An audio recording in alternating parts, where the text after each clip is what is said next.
आपण परिचय मो ना हूँ बाबदेव महापात्र घर बंगिदा श्री श्री बालकेश्वर देव जड़े पूजक।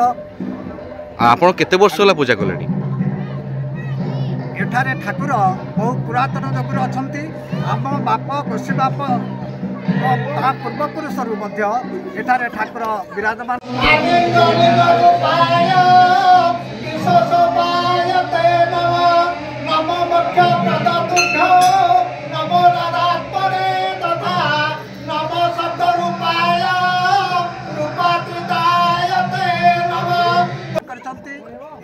बालकेश्वर देव होती राज प्रतिष्ठित ठाकुर एवं ताकर महिमा यथेष्ट अधिक अटे।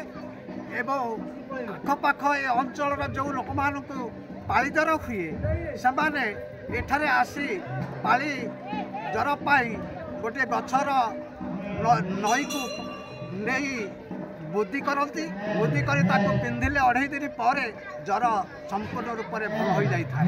अच्छा निश्चित ये जो आज जो जागर आमर बाबा कौन कहे केते श्रद्धालु आज आसती आखपाख गाँव केते गाँ अच्छी केते श्रद्धालु आसती? एठारे पूर्वर मंदिर नथिला बालकेश्वर देव एक चाल घरे पूजा पाउथिले। वर्तमान को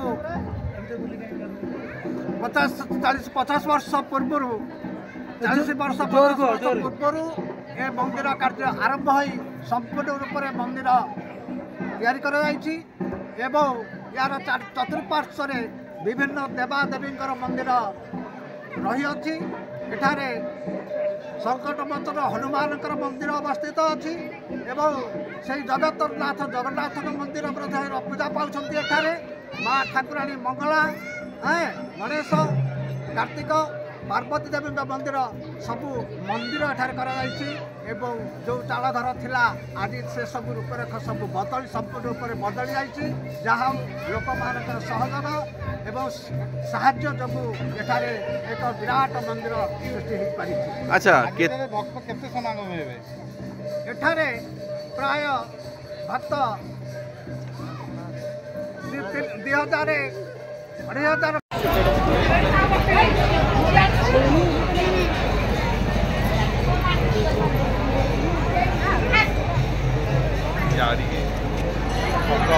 भक्त एठार को समागम होता एवं समस्ते ठाकुर राति 3टारू राति पुणी 12टा पर्यंत एठारे ठाकुर पूजा कार्य चले। तापर महादीप उठी थाए महादीप उठा समस्त भक्त माने एठारे प्रसाद सेवन करी घर को प्रत्यावर्तन कर। आपण परिचय?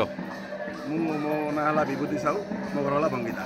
बंगिदा बाबा बालकेश्वर महिमा विषय कौन कहे? ठाकुर तो बहुत महिमा अच्छी आमर पूजक महिमा विषय कहले तत्संगे से मुझे ये मंदिर हिस्टोरिकल किसी प्रमाण आम पाखे नथिले आम गाँ जेहतु हूँ बंगिदा बंगिदा हूँ गोटे अपभंसित नाम माने बंगिदा माने बर्गी मानकर दाह जगह यहाँ बर्गी माने क्या कहुए मराठा चोर मान बर्गी कहुए से खोर्धार पाइक आज नुहति सब होते वीर से 1200 ख्रीष्टाब्द पूर्वर जितेबले बर्गी मान आम ओडिशा को उत्तर राज्य को आक्रमण करती से यहीठार पाइक मैंने बाड़े मारी दिखते बाड़े मारिकी यही जगह आनी पोड़ती से जगह लगे गाँ ना होता बर्गी दाह 1200 ख्रीष्टाब्द पूर्व जदि ये गाँ ना अच्छी ठाकुर निश्चित 1200 ख्रीष्टाब्द पूर्व बालकेश्वर प्रतिष्ठित कारण आम एरिया प्रथम ठाकुर राजा प्रतिष्ठित ठाकुर ये तेणुक ये पाड़ी जर भल हुए ये आम प्रति वर्ष प्रत्येक फंक्शन पालन हुए जमी जागर हुए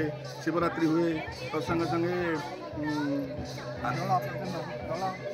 दोलोत्सव हुए प्रत्येक कार्यक्रम आम गाँव हुए केते भक्तंग सुଅ छुटे एठारे ना देखो आम गाँ तो पाखापाखि 2000 लोक एमती 3000 पाखापाखि लोक मैंने समागम होती से खाद्य प्रसाद व्यवस्था कराए एवं ये गोटे पाला हुए दीर्घ 30 वर्ष लगे बादी पाला चलती से अनुष्ठान पाला देखती प्रसाद सेवन कर जाए।